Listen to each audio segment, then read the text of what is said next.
অন্য দেশে 6 থেকে 8 ঘন্টা যদি পণ্যটা ওয়্যার হাউসে যেতে পারে, তাহলে আমরা কেন পারছি না? যারা স্বল্প পুঁজির ব্যবসায়ী এবং তারা ব্যাংক থেকে ছোট ঋণ নিয়ে ব্যবসা করে তার চালান, তাদের যারা ক্ষতিগ্রস্ত হচ্ছে, তাদের আসলে এখন আর সারভাইভ করার কোনো ওয়ে অবস্থা আর নাই। কিন্তু আমরা সরকারের কাছে একটা আবেদন করেছিলাম যে তদন্ত করে ব্যবসায়ীদের একটা ক্ষতিপূরণের ব্যবস্থা করা। কারণ ক্ষতিপূরণের ব্যবস্থাটা কতটুকু কিভাবে করতে পারবে বা করবে তার উপর ডিপেন্ড করবে কতটুকু মানুষ কতটা কমফোর্ট জোন হলো।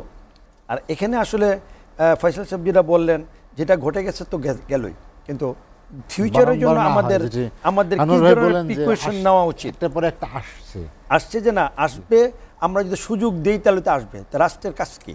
রাষ্ট্রের কাজ এখন আসলে বিমানবন্দর এলাকার নিরাপত্তা, অগ্নিনিয়ন্ত্রণ ব্যবস্থার কার্যকারিতা পুনর্মূল্যায়ন করা উচিত ইতিমধ্যেই, এবং তার প্রয়োজনীয় সংস্কার করার জন্য আধুনিকায়ন যে করবেন, আসলে এর সাথে প্রত্যেকটা অ্যাডভাইজারি কমিটি থাকা উচিত, প্রত্যেকটার সাথে। কারণ যেহেতু ব্যবসায়ীদের স্বার্থ ইনভলভ, ব্যবসায়ীদের কাছ থেকে ইনক্লুড করে একটা অ্যাডভাইজারি কমিটি হবে। তার জন্য প্রতি মাসে একটা করে সভা করা উচিত, কার কি পয়েন্টের প্রবলেম, এগুলি যদি আমরা প্রত্যেকটা পয়েন্টকে অ্যাড্রেস করে আমরা কাজ করি, তাহলে আমার মনে হয় আমরা একটা ডেভেলপমেন্টে যেতে পারবো।